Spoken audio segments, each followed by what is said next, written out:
And we welcome you on into another episode of the Big Time Sports Podcast Show. Mitch Spinell and Mitchell Balla here to give you the latest in sports from around all the levels here on multiple streaming platforms and, of course, here on YouTube. So, Mitch, it is a good week, man. It is a good time to be a Cleveland Browns fan. We are here on a victory. Wait.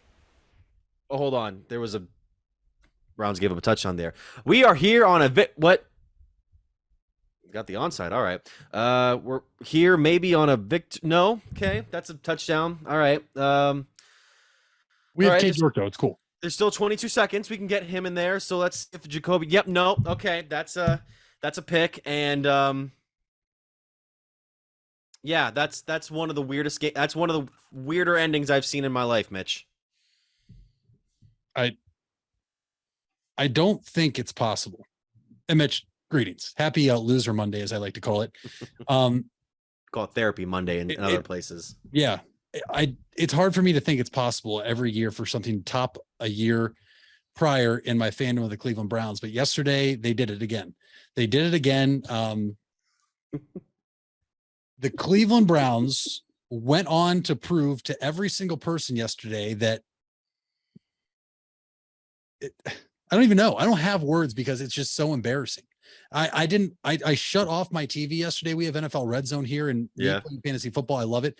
I shut off the TV. I was done. I didn't watch any football the rest of the day. It was a gut punch to lose to freaking Joe Flacco, who's now 18-3 against the Cleveland Browns. The Browns have literally probably paid this man half his salary in 21 games because of how good he looks against us.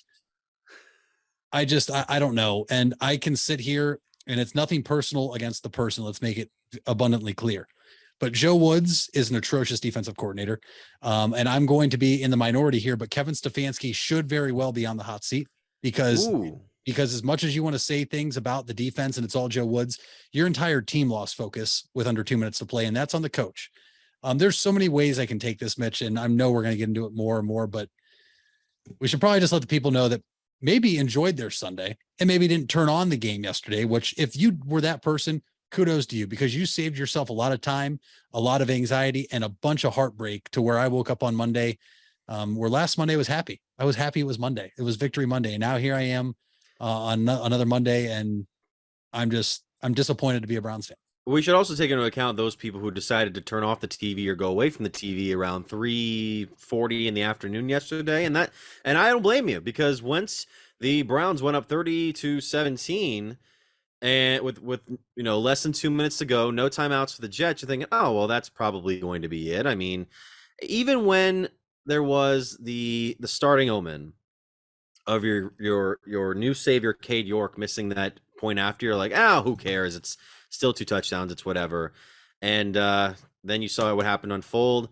I'm really just chalking it up to the secondary having some very serious, not even just talent problems right now. It's more so much communication issues. I mean, there was the whole talk yesterday by guys like John Johnson about making sure that they have to get things in order, maybe even talking about changes into the communication at Browns camp today. But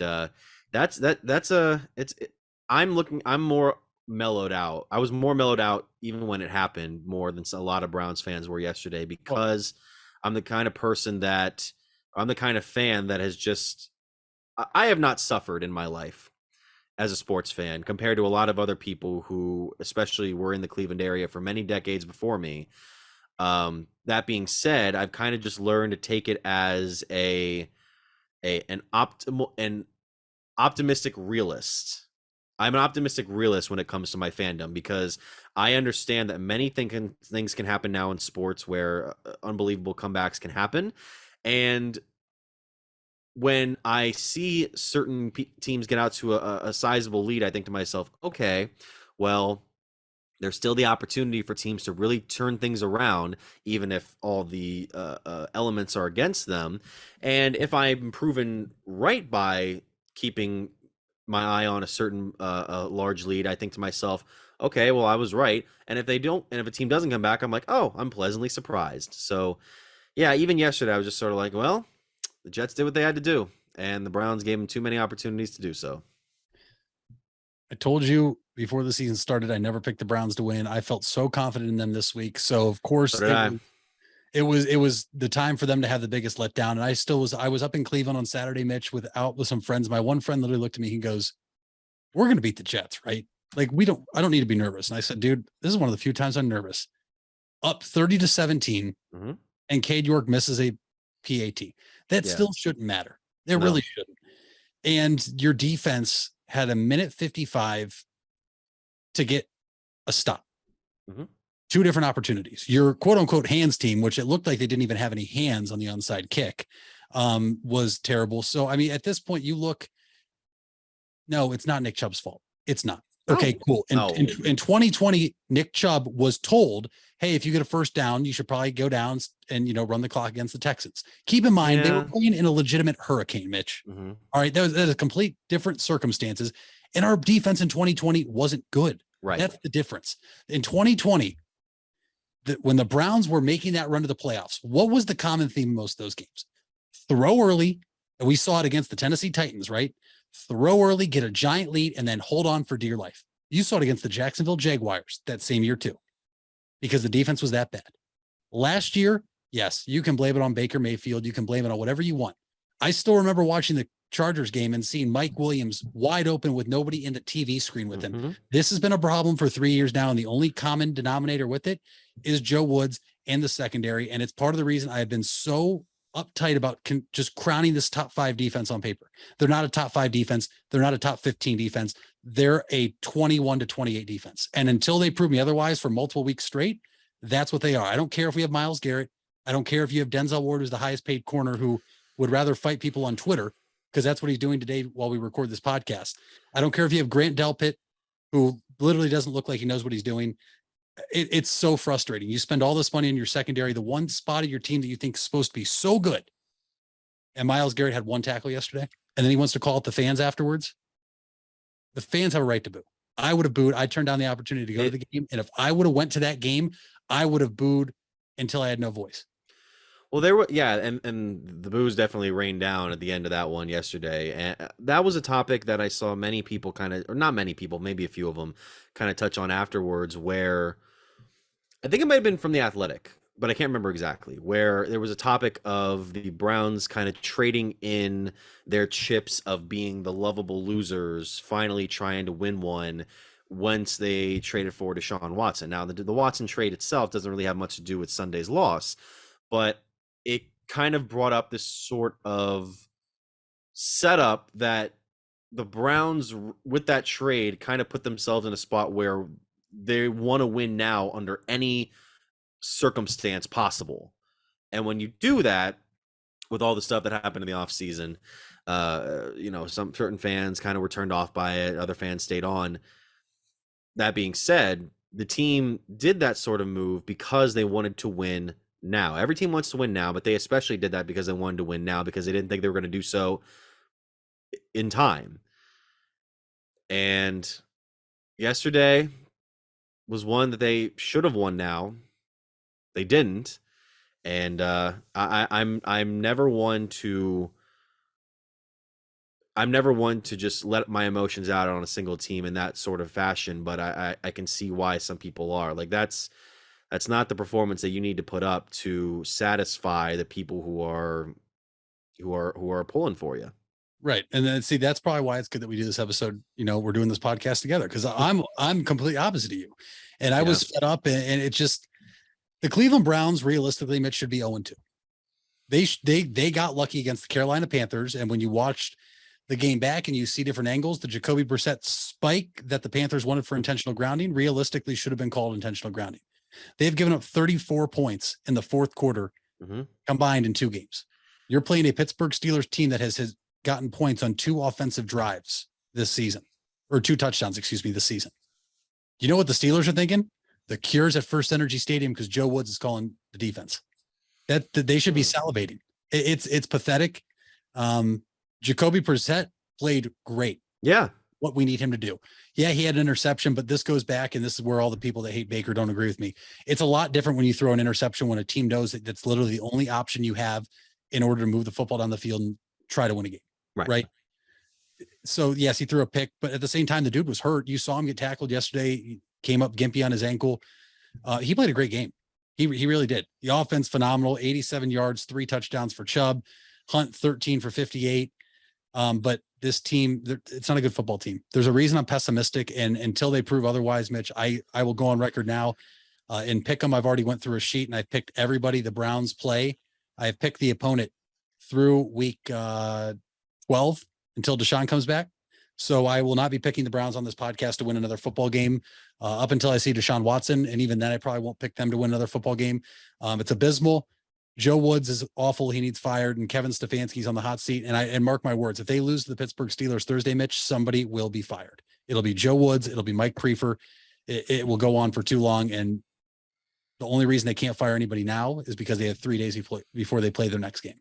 Balla's airing it out here on a Monday afternoon. So, yeah, I mean, before we go into the next topic here, before we go to our next break, I there was something about that you mentioned with I don't know if you mentioned it, but with Stefanski, something that came to my mind yesterday is this has been an overall team issue for the last 3 seasons, in that for some reason, and I don't know whether it's complacency or trying to be too safe or just Yes, it's the whole prevent too safe thing. It's exactly what it is. But the team never, if they ever get out to a considerable lead late in these games, for some reason it always feels like the other team has an opportunity to get back in it. And again, we're in a league now where teams can take 9 seconds to tie a playoff game if you have the suited utilities for that. Now, if a utility is like Patrick Mahomes, it's basically like a very expensive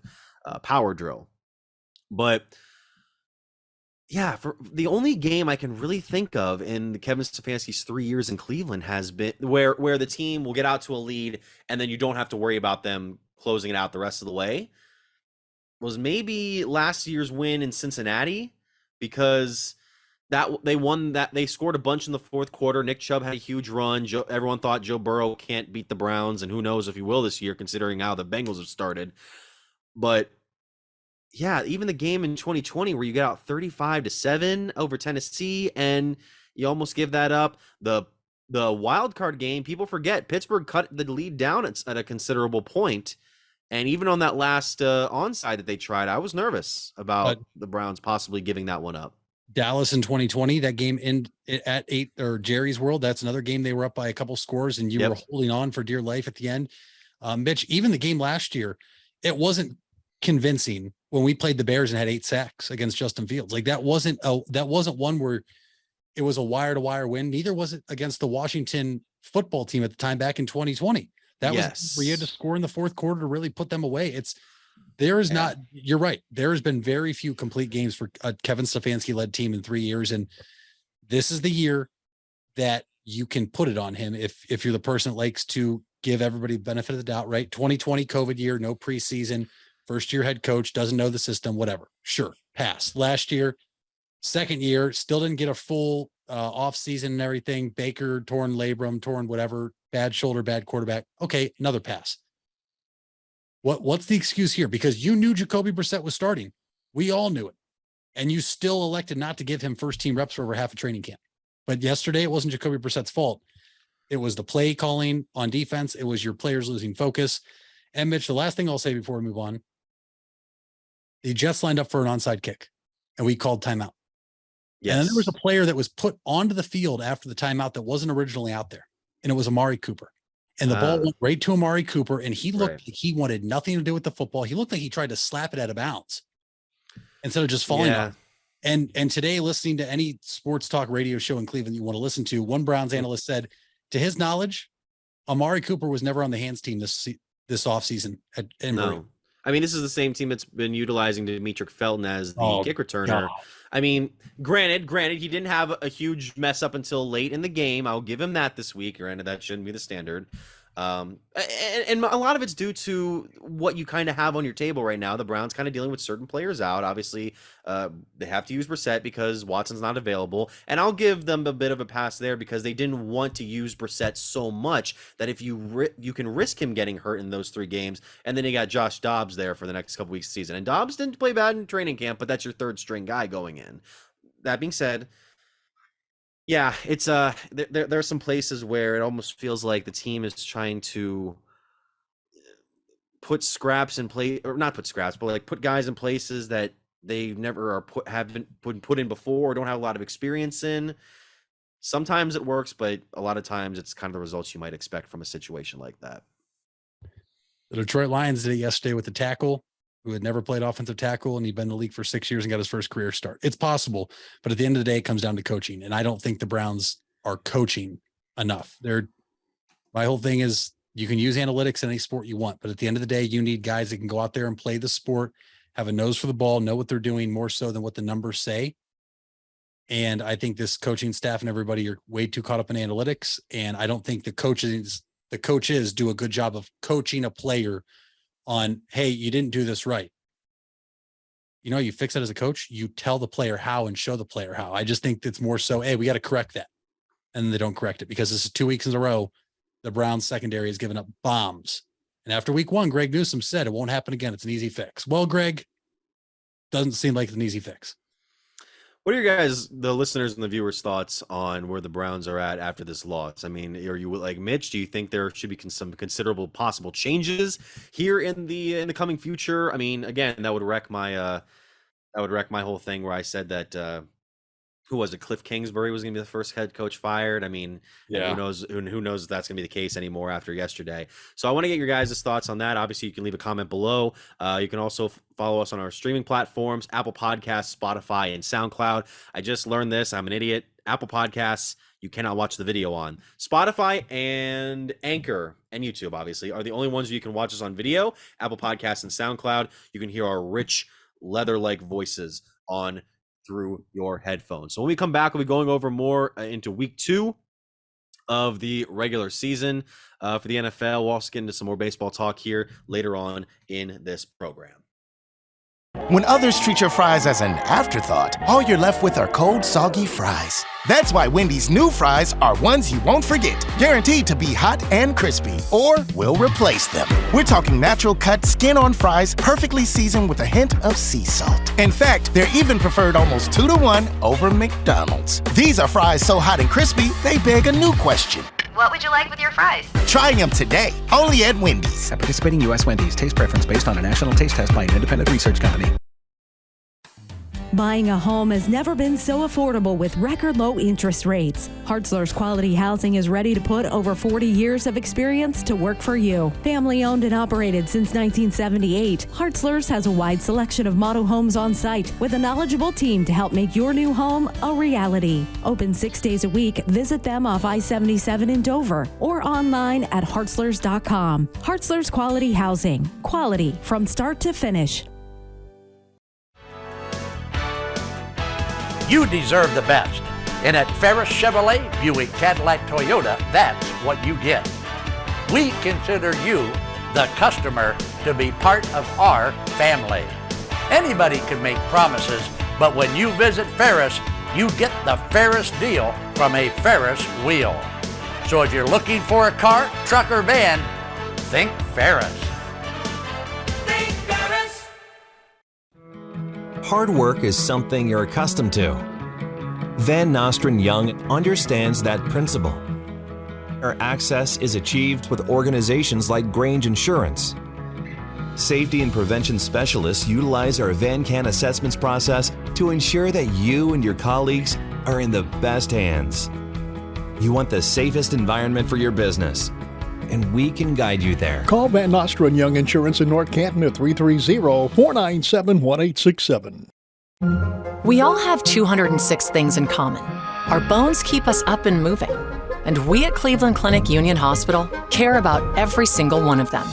From the tip of your finger to a brand new hip, our orthopedic experts will keep you going while keeping you safe. For every break and breakthrough, for every bone and joint, for every care in the world. Get the care you need when and where you need it. Visit unionhospital.org.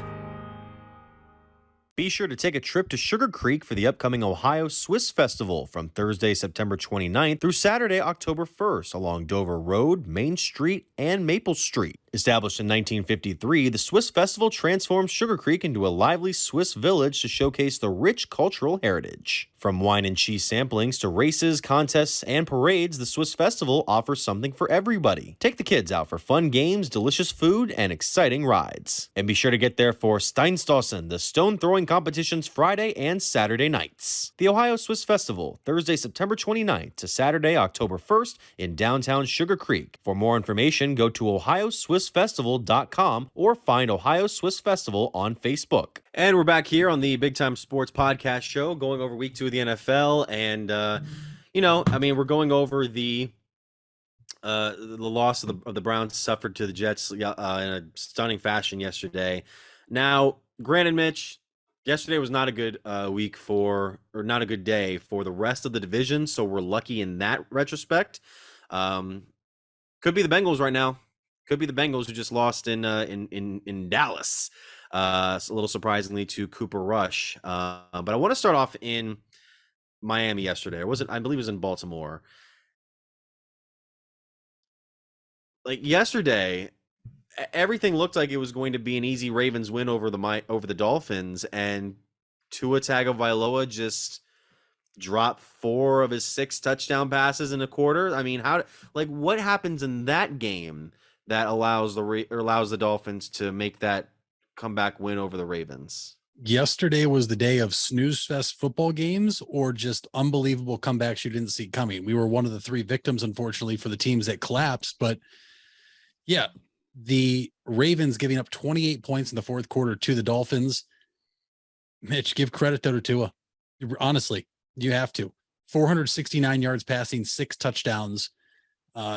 Obviously, it helps when you have Tyreek Hill and Jalen Waddle, who both had 2 touchdowns each, I believe, yesterday. So just a giant game. Mike Gesicki had a touchdown and then grittied, and then every person in America with social media loved it. But yeah, the Ravens defense just collapsed, and the Ravens offense collapsed too, right? We know that this Dolphins team can be explosive on offense.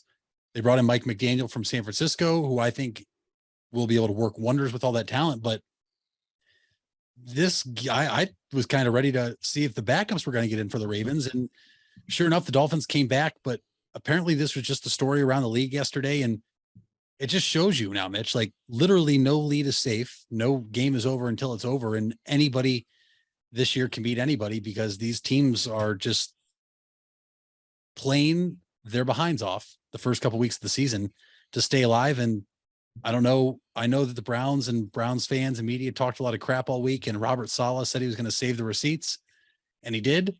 I don't know if Ravens media and Ravens players and coaches, whatever, were throwing shade at the Dolphins, but the Miami Dolphins are 2-0. They're 2-0.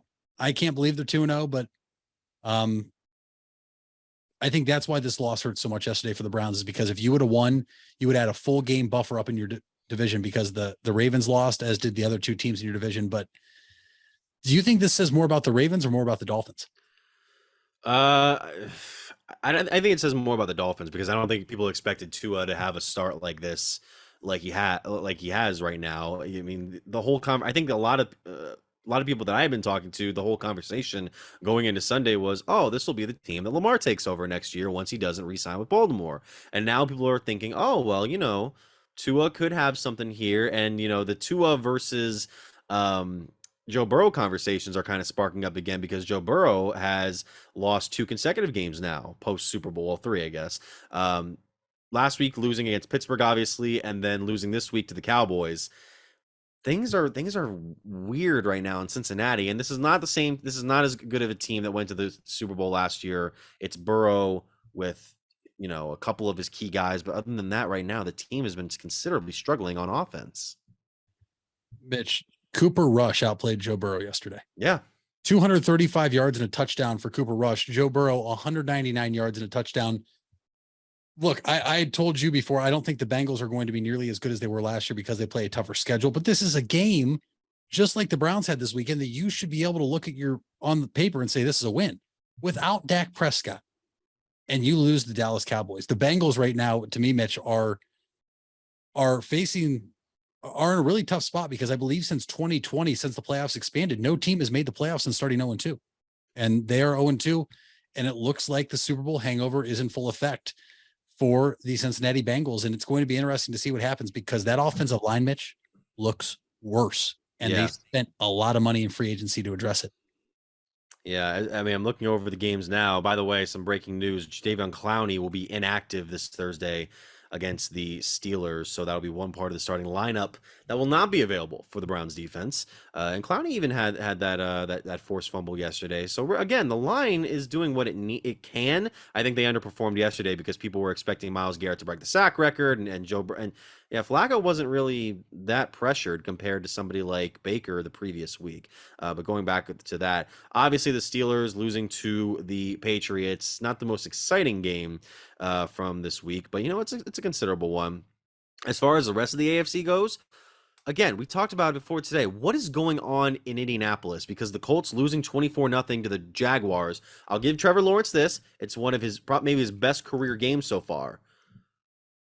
But Indianapolis was seen as a potential. They were seen. I saw him as the front runner for the AFC South. And now they're looking at and now they're at 0-2 or 0-1-1, excuse me.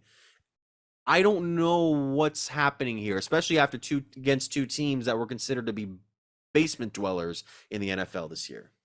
Well, I think it's as simple as I think Matt Ryan is glue factory. I think he's near the end of his career. Yes, I don't know, because through the first 2 weeks, is he better than Carson Wentz? Carson Wentz has looked pretty all right to me in Washington, but I still think the Colts are the favorite to win the AFC South, Mitch. I really do. At the same time, though, this is a team that literally has not won in Jacksonville now for 8 straight seasons. So I should have known better than to pick them to win this week. This is a team that just for some reason, the Jaguars always have their number.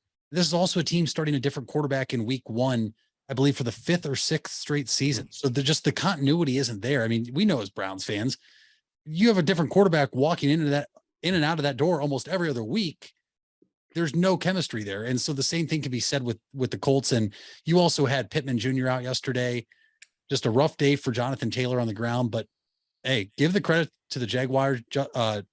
Lawrence, I agree with you, Mitch. I think that was his best game as a pro so far, but yeah, the Colts it's bad. Frank Wright has to be almost on that hot seat too, because this is a team that a lot of people thought with their defense, you had the rushing champion coming back from last year.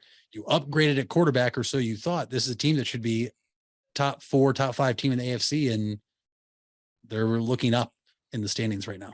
I would argue he and maybe Zach Taylor are a little hotter on the seat than Kevin Stefanski is right now, because Stefanski did win week 1, but yeah, things are weird right now in Indianapolis. Fortunately for Indy, though, the Texans lost yesterday 16-9 to the Denver Broncos, and apparently, I don't know if this is true or not. Maybe it is. Apparently, the coaching and the management on the Broncos sideline has become so questionable that the fans were actually calling out the play clock. Did you see this yesterday? Yes. The play clock to make sure that, first of all, like that should be I would think that'd be a neat strategy for like the fans to use for their own team. Yep. But I get it. It's like, oh, it's making him seem out to be a dumber, he's still a dumb coach. I get it, but like, you're 2 games in. Right. You'll lose bad week 1, but it's 2 weeks. Same thing as the Browns. It's 2 weeks. Who knows what's gonna happen the next 15 games? It's 2 weeks and you're a new head coach. It's week 2 for the Browns, but it's year 3 of Kevin Stefanski and the staff. There's a difference, obviously. And we still gave Stefanski a pass in year 1 when we had to watch that fake punt he called against the Ravens. You're like, what, dude, what are we doing? But you can't really sit here as a Broncos fan and feel good. Can you? I mean, this is a team that on paper, the Broncos should have blown out at home, and Russ should have quote unquote cooked. I believe he started the game 2 for 14 and then about like 6 for 20. He looked bad. Nathaniel Hackett looks like he's in way too deep as head coach of the Broncos, but here's the thing. And a lot of people always want to talk about style points and how flashy it was. This isn't college football. A win is a win, and that's all it does. A win doesn't catapult you up because you won by 20 points like in college football. Nope. All you have to do is win. Mm-hmm. And that's where I come in. I don't care how ugly it looks. Last year, I was a guy that said, I don't care that we only beat the Minnesota Vikings 7-0. Like, we won. Victory Monday. Let's go. That's another win. People get too caught up in the cuteness. Like, if the Browns would have won yesterday 30-29, would I have still had worries? Yeah, because they would have let the Jets back in it. But I'd be sitting here completely different tone. I'd be a different person because a win is a win. And so for the Broncos, there you go.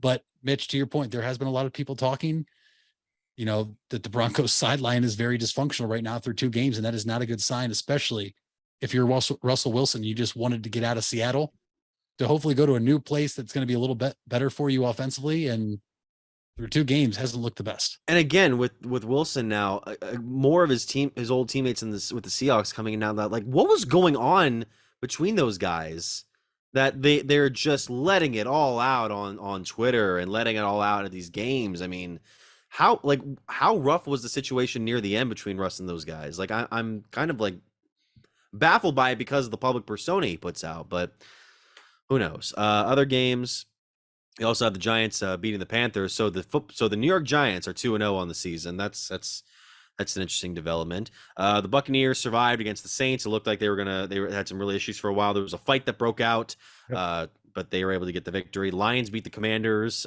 So Detroit got a victory there. And we mentioned the Patriots and Steelers, and then Rams beating the Falcons. And then that game was.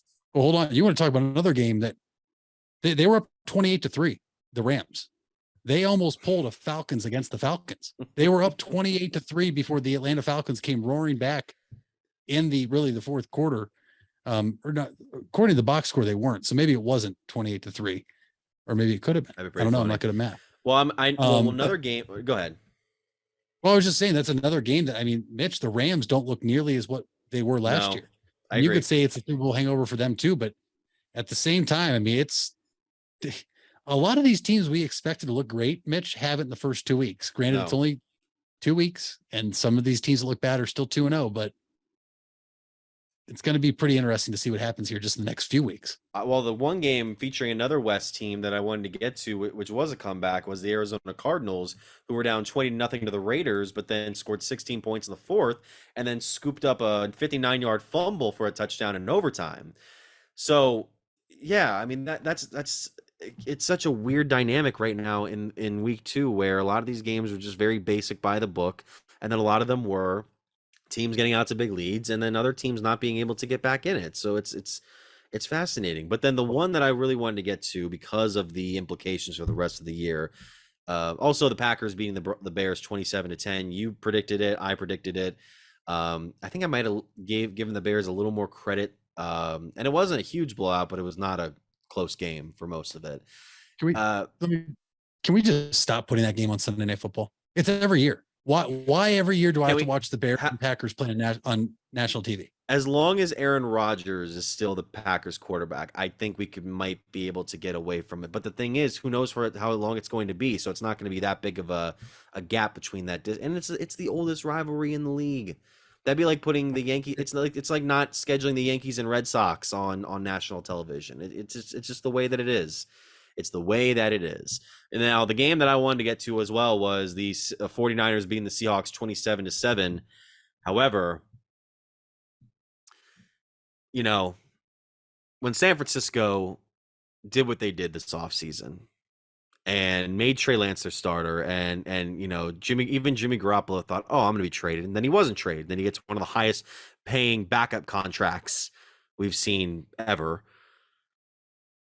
He's the guy again because Trey Lance is now possibly out for the season with that ankle injury. Like, it's really is a situation of, well, what did Thanos say? You couldn't live with your failure. And where did that lead you? Back to me. Like, where does this dynamic between the Niners and Jimmy G go for the rest of the year? Should he be able to ball out and potentially take advantage of an NFC West right now that doesn't look like it has a juggernaut? Mitch, outside of my fandom for the Browns, this has to be the most intriguing storyline for the NFL for the rest of the season. Because to your point, what happens? Because the West looks bad, right? The Cardinals look left for dead yesterday. They come back, win. They're 1-1. The Rams do not look like what we thought they would look like. They're 1-1. The Seahawks are 1-1. Now the Niners are 1-1 after losing to the Chicago Bears. Jimmy Garoppolo comes in off the bench, unexpected. I mean, Mitch, you could have gone to any fantasy app you wanted and look. Jimmy Garoppolo was projected 0.0 points yesterday. Nobody expected him to be in the game. Trey Lance gets tackled, and I feel for him, right? I'm not going to, Yeah. That's my thing is when I fire off these takes, it's nothing personal. I'll let you know if it's ever personal, but it's not. I just don't think Trey Lance is going to be what the Niners think he will be. The injury was tough. And at the same time, I think the adrenaline was running in him. He didn't realize he was hurt at first and did appear to try to get up. And that was brutal to watch. It really was, because then he realized his leg was in a different direction. His lineman came over and said, stay down. And here's a second year player, but really getting his feet wet for the first time as a starting quarterback, out for the year, or at least what everybody like Adam Schefter and Rappaport and all those guys are reporting, out for the year. And now Jimmy Garoppolo's back, and now the Niners look like geniuses for holding on to him. They really do. But to your point, if this Niners team that was one play away from making it back to the Super Bowl for the second time in 3 years runs the table again and maybe gets back, what do the 49ers do? What does Jimmy Garoppolo do, Mitch? What if the Niners want him back, but there's a suitor out there for Garoppolo willing to pay him? Does he stay with the team that he's fit in with his entire career so far when he's healthy? Or does he say, you know what, you guys wasted 3 first-round picks on a rookie quarterback that has now played, I think, 2 whole games. I'm going to leave you guys in the dust and see what happens.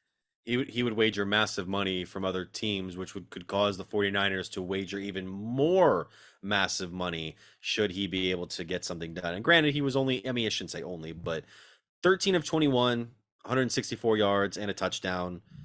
Nothing hugely groundbreaking. And then Geno Smith yesterday was 24 of 30, 197 yards and a pick. And more seemed like a Jacoby Brissett-esque game, like yesterday. Not like the one he had in week 1, but it was much less. It wasn't as impressive as his Monday night win the previous week. So we got 2 games tonight. We got Buffalo and who are they taking on here? I believe it is the Titans. So we'll see those 2 teams face off, and then the Vikings and Eagles play. That's a very intriguing matchup. I think it's probably one of the more even ones throughout the week, and they are 2.5-point favorites. Let me ask you this. Buffalo, 10-point favorites? Yes. That's a lot. Is it too much, or would you take Buffalo with minus 10? I don't know. I mean, again, after the Titans lost last week to the Giants, I mean, it's not crazy. I don't think it's unbelievable. It just sort of seems like, Buffalo could rain fire on them, and it could. I mean, again, I picked this team. I picked this team to be the last one to lose this year. Should they lose? Like, all the teams are going to lose before Buffalo does. Probably around week 6, 7, 8. Like, that's probably when they're going to get their first defeat. But again, this team is good. I think they made the Rams look amateur. They made the Rams defense look amateur. On last Thursday. It's nuts. I think that the team that I obviously back in our NFL preview show, I wasn't sold on the Chiefs, and boy, do I look like a fool because they look great through 2 weeks. But I think it's going to be between the Chiefs and Bills for who loses last. And unfortunately, if the Bills survive tonight and win, I don't see either team losing next week because the Chiefs play the Colts and the Bills play the Dolphins, but we'll get to that in our show later in the week. Well, I was about to say, I almost forgot Chiefs and Chargers because that was the one where it was close for a long time, and then Justin Herbert threw the longest interception return for touchdown that I've seen since Super Bowl 43, James Harrison. That was unbelievable. And again, it's a close one. And I still think the Chargers are going to end up winning the AFC West, but Kansas City's good still. They're still so good. They are. Yeah. And I think the issue for people is thinking, they don't have Tyreek Hill. And that was my thing, right? Because Mitch, you've seen it already with him in Miami. You can't really defend speed unless you're going to put safeties way deep back there trying to keep him in front of you. But Mahomes still gets the ball. He spreads the wealth around. Obviously, his number one target now was his 1A or B target last year in Travis Kelce, but the Chiefs are still good. And Mitch, to your point, I know you're still taking the Chargers, but to me, it was almost like there was times in the Chargers this past week where the past year, Brandon Staley would have gone for it on 4th down. This time he didn't. Yeah. And it's just kind of like, is he getting what's going on there? Is he being told he's not allowed to? Is he in his own head? I mean, what is it? What is it? And then Herbert with the big pick 6, but give him credit. The Chargers tried to make it come all the way back. But, if you make mistakes against the Chiefs, you're ultimately going to pay. And we've seen that as Browns fans in the 2 games we played them in 2020 and 2021. And we've seen it against any team that we ever watched play the Chiefs during the regular season and playoffs. You can't give Pat Mahomes extra possessions. we shall see where it goes from here. I mean, obviously we'll get to week 3 later on this week. And for the meantime, now we'll take a quick break. We'll come back. We'll talk more about baseball. And we'll talk more about other high school sports here on the Big Time Sports Podcast Show. You asked for it and we listened. Buckeye Career Center is now offering Certified Nail Technician as an adult education program. This 216-hour course begins in November and will run Tuesday through Thursday evenings from 5 to 9 p.m. Learn manicures, pedicures, infection control, salon operations, and more. Other part-time certification courses starting this fall include phlebotomy and welding. Call 330-339-2288 to register or visit BuckeyeCareerCenter.org for more information. If you're looking for a new or pre-owned car or truck, why not see the Parkway Auto Group? Parkway is a special group of automotive experts with 8 brands to satisfy your needs. Come see the difference at the Parkway Auto Group on Commercial Parkway in Dover. 8 brands and 1 family. It's Parkway Auto Group. The Furby Electric Supply Company has bright ideas for your home. Save money by converting to energy-efficient electrical products or add ambiance with beautiful lighting features. It begins with a professional consultation and a visit to the Furby Lighting Showroom. Then certified Furby contractors complete your project right and on time. Since 1934, 4 generations have built a reputation of quality and trust, and they offer emergency services too. Just visit Furby.com. That's F-U-R-B-A-Y. The Furby Electric Supply Company. It takes a lot of practice to have a winning team. Albin Title has over 100 years of combined experience handling real estate, title, and escrow transactions. They serve Tuscarawas, Stark, Carroll, Harrison counties, and more. So choose Albin Title for your next home refinance, sale, or purchase. They'll get it done quickly and professionally. Contact Albin Title at 330-334-5800 or visit their website albintitle.com. Let them put their experience to work for you.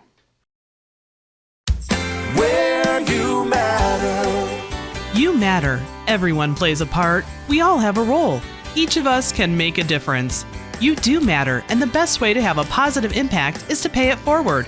With each of us helping one another to cope, feel better, and know that we belong.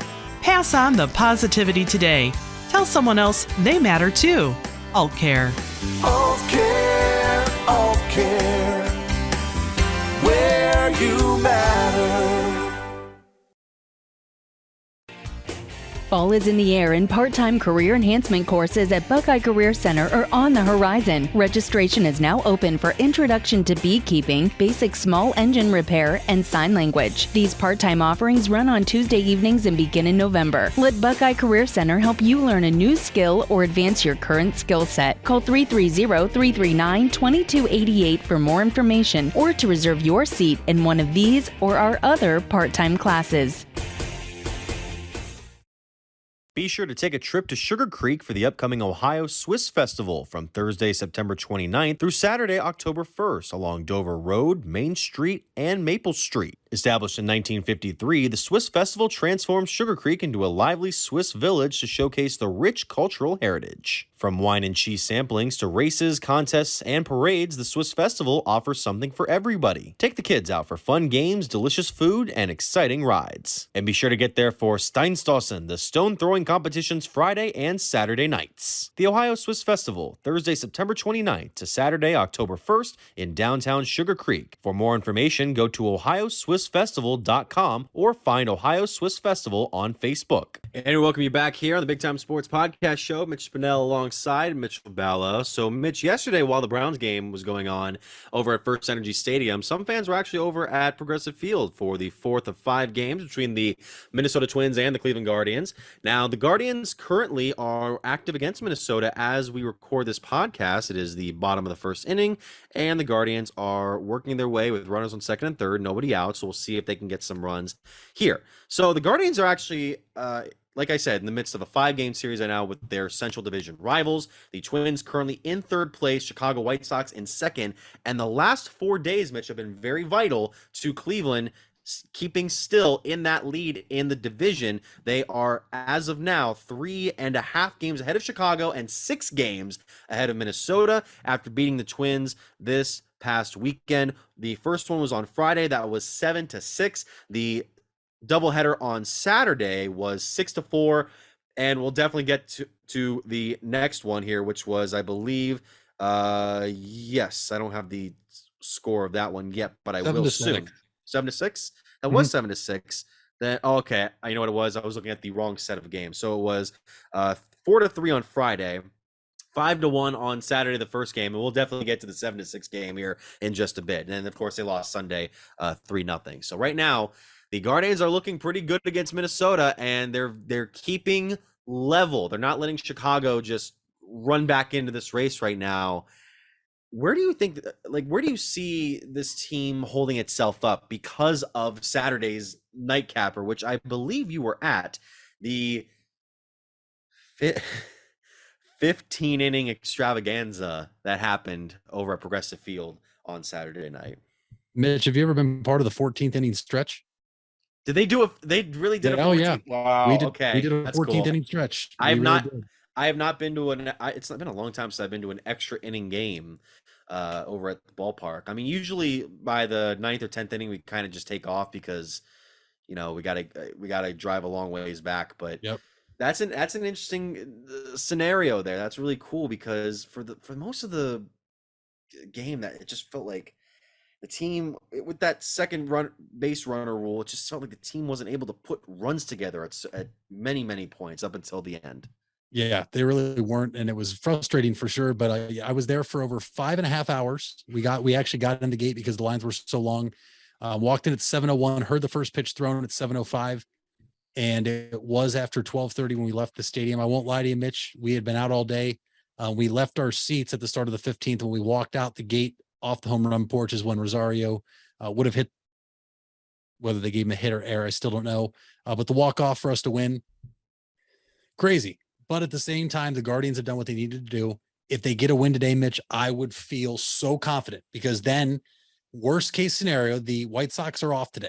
Yep. Worst case scenario, you are up 4 games heading to Chicago for 3. So even if you got swept, you will still have a 1-game lead over the White Sox. But that's not what I'm looking for.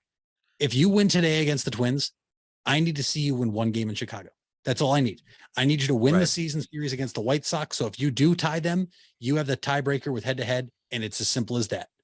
Yep. Because after Chicago, you go to Texas, then you come home and you play Tampa for 3, which will be tough. That could be a preview of what the playoffs could be. And then you play Kansas City for 6. But Mitch, there's literally a chance that they could almost wrap up the division this week if they just got hot. If they win today, they win the next 3 at Chicago and win 4. You're literally looking at a spot where Chicago would go from 4 back to 7 back, and Minnesota would go from 6.5 or 7 back to potentially more, depending on what they do in their next series. But they look good. This team is young. I was kind of worried after the White Sox lost last week on Thursday. Friday night, unsung hero Ernie Clement scoring from second on a pass ball wild pitch. It was huge, and they took that momentum and rolled with it into Saturday, won both games. And I kind of assumed that Sunday would be a low-scoring game. I just wasn't sure which way it would go. And ultimately the Twins won 3-0, but I'm happy with where we're at right now. It's 79 and 67 currently playing right now. You need to win today and just give me 1 Chicago, Mitch, and I will be very happy and very content.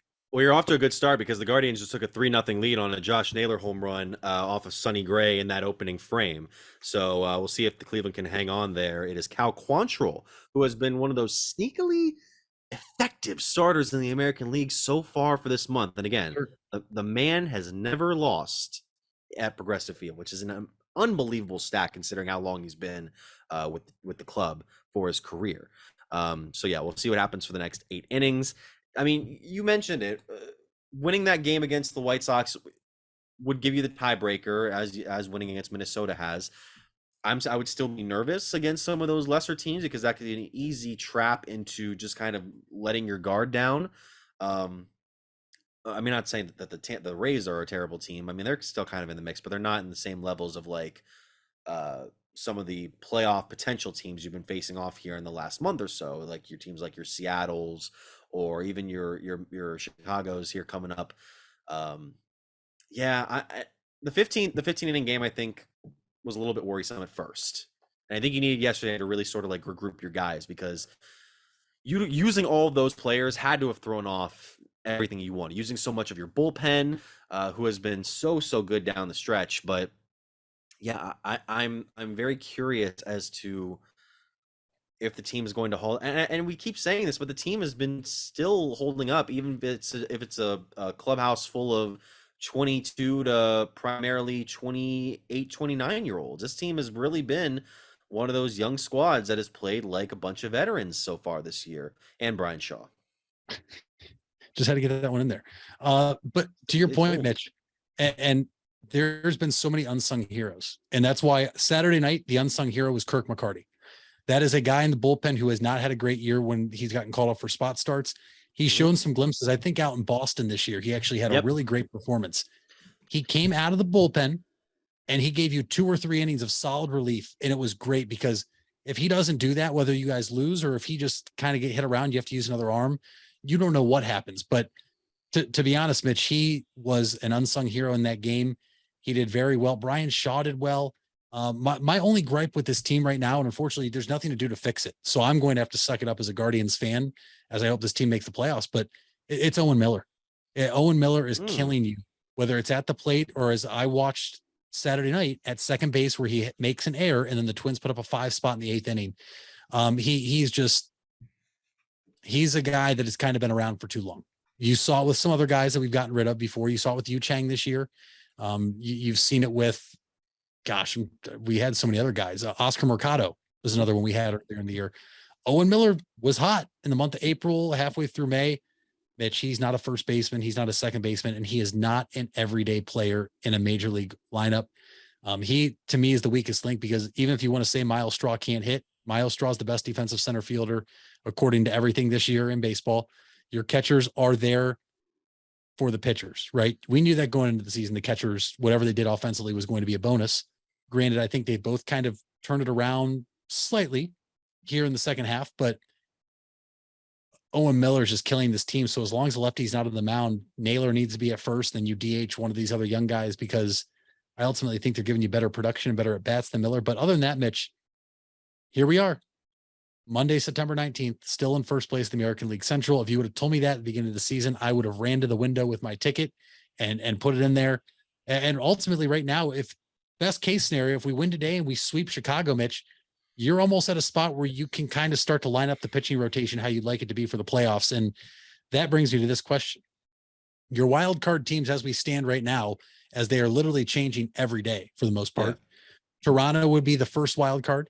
Tampa would be the second wild card, and Seattle would be the third wild card. Tampa and Toronto would play a 3-game best-of-3 series where your Guardians would host the Mariners. So Mitch Spinell, I pose to you, which one of those 3 teams would you feel most confident in coming to Progressive Field in a best-of-3 series for the Guardians to beat? Again, I don't want to assume anything with this Guardians team. They still would have to win. Fair. Even if you get those wins against Minnesota and Chicago, you need to beat Texas.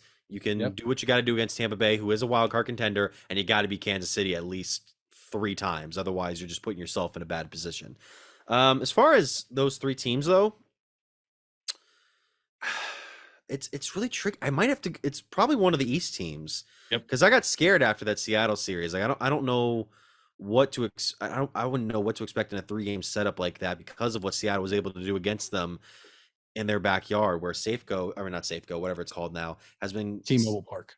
Is it really what is it about like these? Well, that's a discussion for another day. But as of right now, between Tampa Bay and Toronto, because Tampa Bay could easily pick up on some things in a later season series that they could carry into a series shortly after. Against, you know what it is. You're not going to have Karinchak if you have to play Toronto, so I'm going to go with the Rays just for that. No, we would because the best of 3 is all at one location, so it's like it would all be in Cleveland. Yes, Karinchak would be available. Yep. Well, all right. In that case, nothing against that. I mean, I'm not trying to do anything there, but like Blue Jays and Rays. Mitch, it's something you have to consider. You would have had to consider, yeah. So Rays and Jays, too soon to call. Too soon to call. I mean, I don't. For the sake of not having any recent continuity, I'll go Toronto. Yeah, I would say it's Toronto. The last team I want to see is Seattle because I think Seattle showed you they are just like us, only a little bit better in terms of offensive production. Yep. They have a same type of bullpen like us that is stout. They don't give up runs, and their starting rotation is very, very good as well. I would honestly think that 1 through 5, they might be better than us, but maybe 1-2 punch could be better than theirs. But the Mariners scare me, man. Mitch, that's a team that I could see getting in and really making some noise. But I would say the Blue Jays, just because the Rays are always that team that it doesn't matter who's on that team. They're always going to play you tough. Kevin Cash has done a phenomenal job ever since he left Cleveland under Tito. Yep. And they have some good pitching, but Toronto's a team that we saw. We went up to Toronto. I believe we took 2 or 3 or 3 or 4. Yep. And I think we won 1 or 2 here earlier in the season, way earlier in the season. That was during Father's Day weekend, if I'm not mistaken. That's when Connor Pilkington made his debut. And I don't want to say it's easier to play those teams, because those teams are very good and they actually have more wins than you, because they're a good baseball team and you're in the Central. But you don't want to count your chickens before they hatch. Yeah. And you don't want to say that we're in the playoffs yet, but you're almost at that point, Mitch. You really are. You have to take care of business, right? You can listen. I know I'm pessimistic about the Browns, and rightfully so, but this is completely different because of who's in charge and who's leading this team in the dugout. And it's Terry Francona. And this is where I'll stamp my mark right now and say that if this team does make the playoffs, I don't understand how Terry Francona does not win AL Manager of the Year. I don't get you cannot convince me otherwise with where this team was projected to finish this year, with where their payroll is, and with all the injuries and having the youngest team in baseball. If the Guardians get into the playoffs, you cannot talk me out of Terry Francona not being AL Manager of the Year. So what would you say to the people who think that Brandon Hyde from Baltimore should be Manager of the Year, resurrecting a basically dead franchise into a potential contender? Listen, great season. If they're not in the playoffs, I don't care. And at the same time, I think the Baltimore front office didn't believe in the team to hold up this long anyway, or else they wouldn't have traded Trey Mancini. They wouldn't have traded their closer. I mean, listen, he's done a great job there in Baltimore, but at the same time, Mitch, the same thing goes for us. This is a team nobody saw playing this well. I think a lot of people had us finishing 3rd. Some even had us finishing 4th. There was a lot of people high in the Detroit Tigers this year who are 55-91, but lowest payroll, second lowest payroll in baseball, and youngest team in baseball. Just keep on doing your thing. Yeah. Keep on winning, and we'll worry about it when the time comes. But I hear you. I hear you for that. I hear you for the manager for Seattle. I don't know if it's still it's on the top of my head or tip of my tongue, but I can't think of it all of a sudden as I'm blanking. I think it's those 3 for candidates. Scott Servais is the guy Servais. Yep. For Seattle. I mean, honestly, he might be the guy that gets it because Seattle. Or who do you got? If we choke and the White Sox win, it could be Tony La Russa. Okay. Not coaching. I didn't think that's where you were going to go, but is it going to be the guy who filled in? Is it going to be the assistant coach who filled in for him for what, 15 games? It should be, because look how well they've turned it around. Listen, I know you think I'm hating on the dude, but I'm not the only one talking about it. I know. I know. I'm aware. I'm aware. It's something that needs to be brought to attention, that their manager, the White Sox, are the most talented team on paper in the division. Do you agree? I agree. Like they have been one of the most disappointed teams in baseball, and hopefully they stay that way. I'm not hoping they wake up here. At least don't wake up until you play the Twins or whatever, or maybe the Twins wake up. Who knows? But I just wanted to throw that out there. No, I understand that with you. And as far as Hyde goes, I mean, if Baltimore had made the run at the playoffs, I could have agreed, but they're 4 games out of the division right now. We've also wrecked the White Sox and Twins' chance for the wild card, because the White Sox are currently 5 games out of the last spot, and Minnesota 7.5. So that's very difficult to have not only you get on that hottest streak, but have teams like Seattle and Tampa Bay just absolutely fall off the map. That it's very rare that happens. So I think we can expect the 3 teams, like you mentioned, the Rays, Jays, and Mariners, to be those 3 teams come October.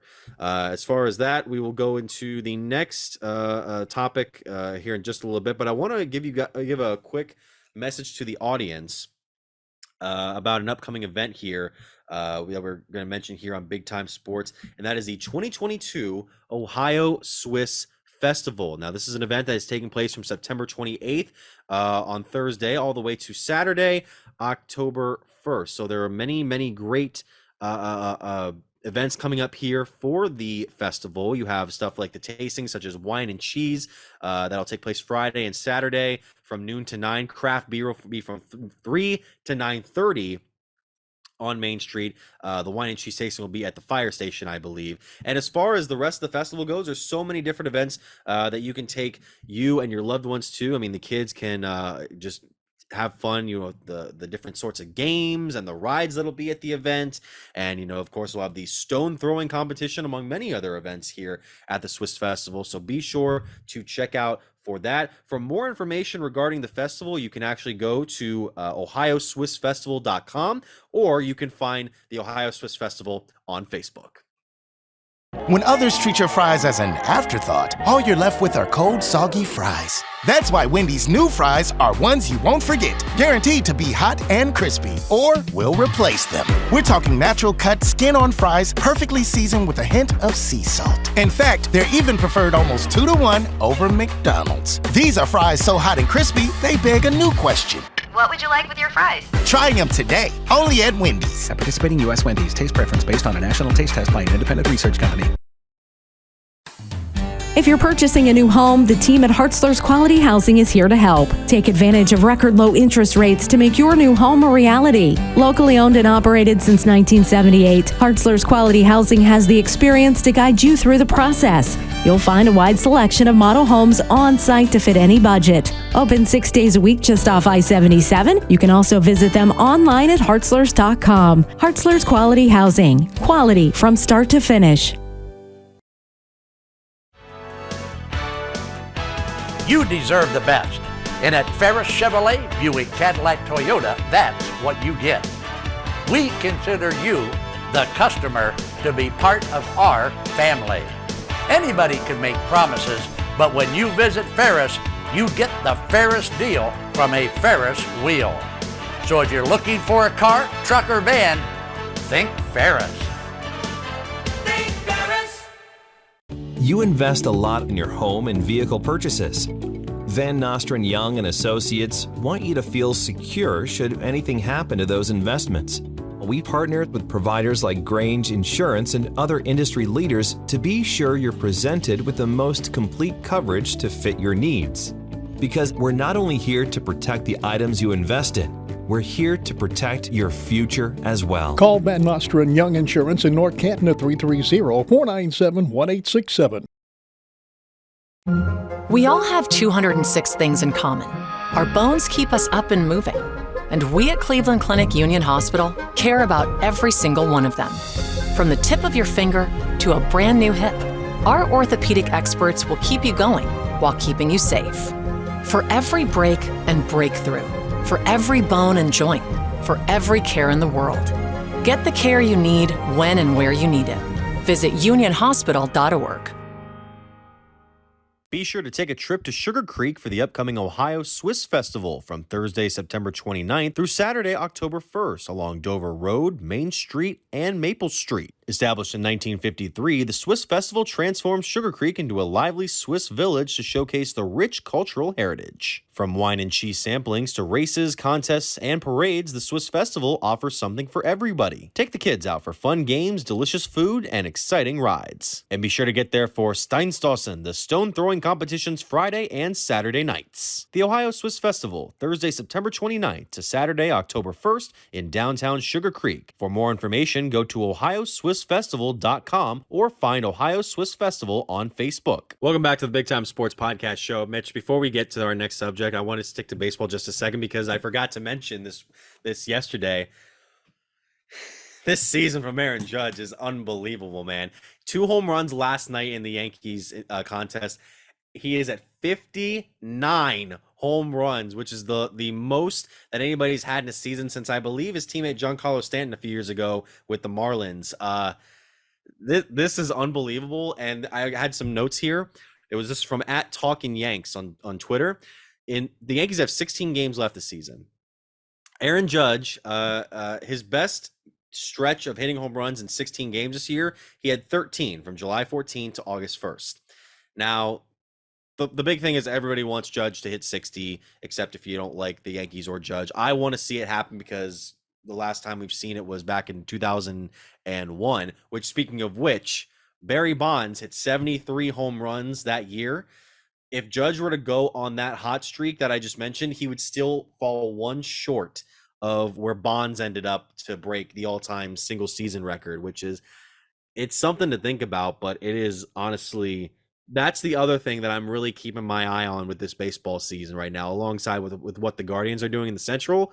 It's this guy getting to that mark, as well as Albert Pujols trying to reach 700 home runs. That's a big one too. I was going to say, I think you're focused on Judge in the AL as you should be, and I'm focused on Pujols in the NL as people should be, because Albert Pujols up to 698, Mitch. Yeah. Aaron Judge, I hope, breaks the record. I really do, because I'm hoping that somehow he outprices himself from the Yankees and, goes somewhere random like Miami. Probably won't happen. But at the same time, it has been so much fun to be able to see Aaron Judge do this. Like you said, 2 away. I would be stunned if he doesn't get it. On the flip side, you're starting to worry if Albert Pujols can get 2 more with where the Cardinals are at, where they're at in the playoff push, how they want to try to play for seeding and who they're going to play. But it's so much fun, right? This is where I think that baseball has been missing now for a while. This is, like I said, Mitch, I'm sure your dad was the same way if he liked baseball way back in the day, probably before you and I were ever thought. But the whole Sosa and McGuire home run derby, during the summer, Bonds just went on the tear he went on once he went out to San Francisco. This is something that I think baseball needs. I really do. And the fact that it's happening with one of the most, if not the most iconic baseball franchise with Aaron Judge and the Yankees, and then happening with one of the most iconic players of his generation, Albert Pujols, I think it's a perfect mix right now for all the baseball fans everywhere. And for the younger ones that maybe don't know who Albert Pujols is, all they have to do is look up who he is, and they're going to see that this is a first ballot Hall of Famer that is 2 home runs away from being 3rd all time. It was 700 home runs. No, well, let's see. Bonds is 1st. Aaron is 2nd. Ruth is 3rd. Okay, so he'd be 4th all time. 4th all time. Well, right. I was like, didn't A-Rod break 700 or no? Thought A-Rod was 696. Yeah, I will pull it up right now while we. Yeah. Pujols was 4th. Yeah, Pujols should be 4th right now because he passed Willie Mays. He passed Mantle, obviously. Past McGuire, past Sosa. I don't think that there's anybody else besides Bonds, Aaron, and Yep, you are Ruth. correct. Yes. It is 762 with Bonds in first place. It is Hank Aaron second with 755, Hall of Famer. Babe Ruth third, Hall of Famer with 714. I'm saying that because as I look at the list, they make sure to let you know that Barry Bonds is a Hall of Famer, which is a joke. I know. And then Albert Pujols in his 19th season with 698. So it's there for the taking. A-Rod is 5th with 696. It'd be cruel if he couldn't get could he do the thing that Ichiro did where he showed up for like 3 games in 2019 and he's like, "Oh, I'm done." Yep, that's what I was going to ask you. If he finishes with 699, does he come back next year until he hits 1? I think he might. You have to. Yeah. I hope he just gets it this year. I do too. That'd be a nice cap off for a season that's been very eventful in baseball. Its first, 2021 was its first true season back per se, but I think we've gone the whole year in regular routine like we used to, aside from some of the rule changes. So now going over to high school sports, which that's a big catalyst of our show here because we like to highlight some of the local stuff. Stark and Tuscarawas County had a bunch of games this past Friday and Saturday, I believe. Mitch, kind of take me through some of the games that you were very keen on. I know that you mentioned you were at Hoover, I believe. Mm-hmm. What did that game end up between the Vikings? Kind of take me through it.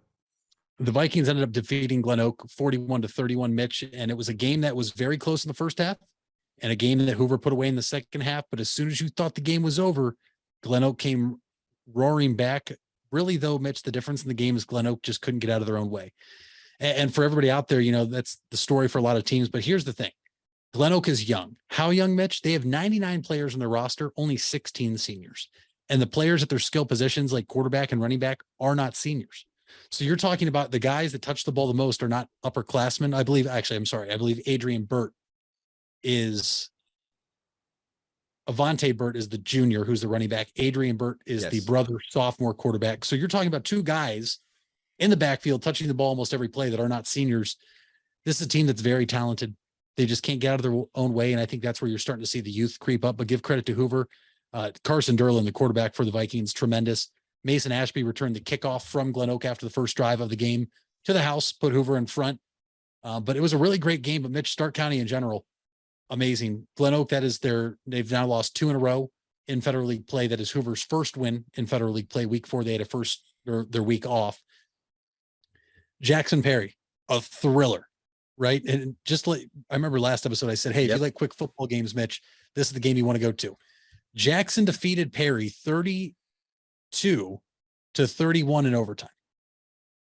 Mitch, Jackson scored to win the game in overtime before I was even home from leaving for my game. They were in overtime and Perry was at the 2-yard line to score before regulation ended between Hoover and Glen Oak. So that game did go by fast. And that's the thing that they just run. Both teams are both powerful running teams. Yeah. Jackson taking a page out of the Green Bulldogs book, right, Mitch? We talked about week 3. The Bulldogs lost to Talmadge 47-46 on a 2-point conversion in overtime. Week 4, Green beats Jackson going for 2 at the end of regulation. So Jackson, after losing on a 2-point conversion, went for 2 on their own on the road at Perry. And luckily the Polar Bears got it. They were up 24-7, Mitch, and Perry came back in the second half to tie it at 24. They got the ball first in overtime, went in and scored. Jackson, though, gets a huge Federal League win. Another one, Mitch. The Green Bulldogs hosted the McKinley Bulldogs in the Battle of the Bulldogs. It wasn't close. I think if you would have told people there would have been a running clock in this game, a lot of fans from both teams would have been shocked. But McKinley stays undefeated against Green since they've joined the Federal League back in 2016. McKinley 51, Green 19. And Mitch, already we have pandemonium in the Federal League. There's only 2 teams left unbeaten. And remember, Hoover's only played 1 game so far, but Lake also only 1 game in Federal League play. They were off this past week. They beat Louisville 35-7. They are at Jackson this week. That is the big time sports game of the week here for Stark. That is also where I will be. It's going to get crazy, but Mitch, another Stark County game that a lot of people's eyes were on in the state of Ohio, including some Cleveland Browns players, as John Johnson III was present, is when Massillon hosted the number 1 team in Division I in St. Ed's. Yes. And the Tigers scored with 11 seconds to go and knocked off St. Edwards 31-28 at Paul Brown Tiger Stadium in a thriller, a huge win for Massillon. What a weekend in Stark County. I mean, you have Alliance who throttled Central, Mitch, as I'm running through some more scores. Canton South 42, Manchester 6, Northwest 40-12 over Tuslaw. Fairless stays unbeaten 42-14. Mitch, just a phenomenal week, or a phenomenal Friday night in Stark County for football. And I have to imagine it was the same way with you. Absolutely. I mean, some of those games I couldn't believe the scores of. McKinley getting their first win in such a dominating fashion over Green, and then of course the Massillon St. Ed's one was the one to certainly look out for. As far as Tuscarawas County, the big one was down in New Philadelphia that I was at on Friday night, which was between the Quakers and the Tigers, Tygers, of Mansfield Senior. Now, New Philadelphia probably, I mean, again, their defense has been very solid so far this year. I think they played very, very well for the first half, and we'll get to what happened in the second half in a bit. The Quakers ended up almost going into halftime, leading 10-7, although there was a Mansfield drive as time was ticking down in the first half. Mansfield goes for an end zone pass. It's incomplete, out of bounds. The clock hits 0, but the receiver for Mansfield was right as his feet started to touch on the way down from when he was jumping to catch the ball. New Philadelphia ended up hitting him. I don't think it was in like a malicious way. I think it was just him trying to like break up the pass. But they called it the penalty on him. So they ended up giving him a timeless play. And Mansfield ended up running it into the end zone to give the 14-10 lead. Now, the second half is where it got interesting, because New Philadelphia's first 2 drives ended up fumble, I believe, in the first one, and then interception. It might have been reversed. 2 turnovers, basically. And then Mansfield is unable to capitalize on these 2 drives. And Mansfield's got some pretty solid players. Man, I know they've lost the last 2 weeks, and the offense hasn't looked as good as it did the first 2 weeks. But, you know, Duke Reese did what he had to do in this one. I mean, Ricky Mills obviously was is a capable back for Mansfield, as well as Brown. And Mansfield was turned the ball over on downs at one point. It gave New Philadelphia the ball on their side of the field, like way back. New Philadelphia engineered its way down to the red zone once the fourth quarter hit, and they looked like they were about to score. Like Keaton Fossil had some really good runs for New Philadelphia in this game, the quarterback for them, the sophomore rather, by the way. And New Philadelphia looked like they could take the lead, and then they floated a ball into the end zone, trying to get over the defenders. Interception. And here's where it got interesting, because instead of just taking the ball and diving in the end zone for the touchback, Mansfield tried to run out of the end zone, almost going sideways down the field into the end zone, basically. And they're stuck at the 3.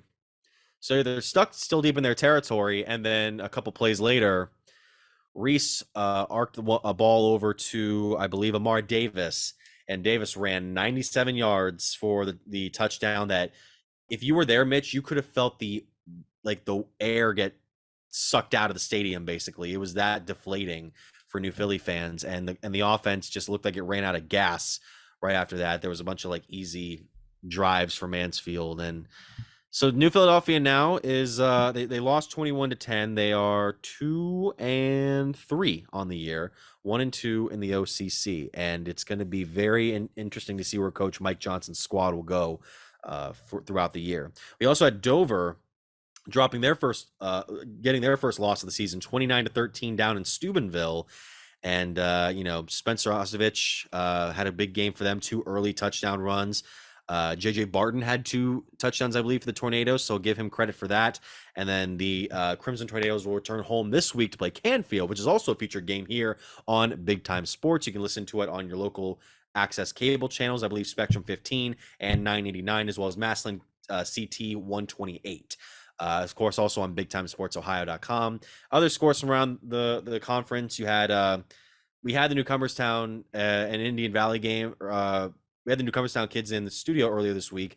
Great kids. Braves ended up beating them in that one, 47-16. Garaway put up a monster first quarter against Strasburg, 25-0, en route to a 51-14 win.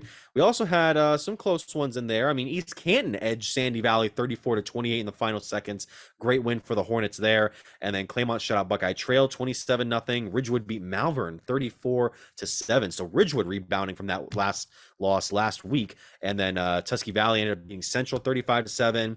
And Canaan Valley getting a big win over Bridgeport, 42-18. I also had a bunch of games listed here. I believe you mentioned Fairless, which we had Coach AJ Sarba on the podcast. Be sure to go back and listen to that one from a couple of videos ago. And then, you got Hoover, Lake, Canton South, all victorious. Canton South being Manchester, and then CVCA beat Triway, North CVCA and Northwest each won, and then West Branch ended up beating Howland. So, a good week for a number of Stark schools, and I'm sure we're going to cover more of them later on in the week. And I also want to give a shout out, by the way. I was at Dover on Saturday. No, I'm sorry, New Philly. It was between the Tornadoes and the Quakers in volleyball. And the first match between these two teams in the year was a pretty easy win for the Quakers. Dover came to play on Saturday and ended up stretching it out to 5 games, although the Quakers ended up winning in that 5th set. So a big shout out to the Quaker ladies and head coach Susan Reason. She was my math teacher back in the 4th grade. So yeah, that is all the time we have here on the Big Time Sports Podcast Show. Obviously, thank you guys for watching or listening. You can watch us on Spotify and YouTube, as well as an Anchor who distributes the podcast, helps us out. That is not a sponsor. We love them. We love what they do. And you can listen to this on Apple Podcasts and SoundCloud. So that is what we have there. And also you can find us on BigTimeSportsOhio.com, at BTS Ohio on Twitter, at Mitch Spinell, at Mitchell Balla, wherever he's pointing here. I don't remember at this point, 14 episodes in, 15 episodes in. Balla, what's your fact of the day that we have for this special episode? Well, I guess it wouldn't be a fact if I said the Cleveland Browns suck. I guess it's more of an opinion.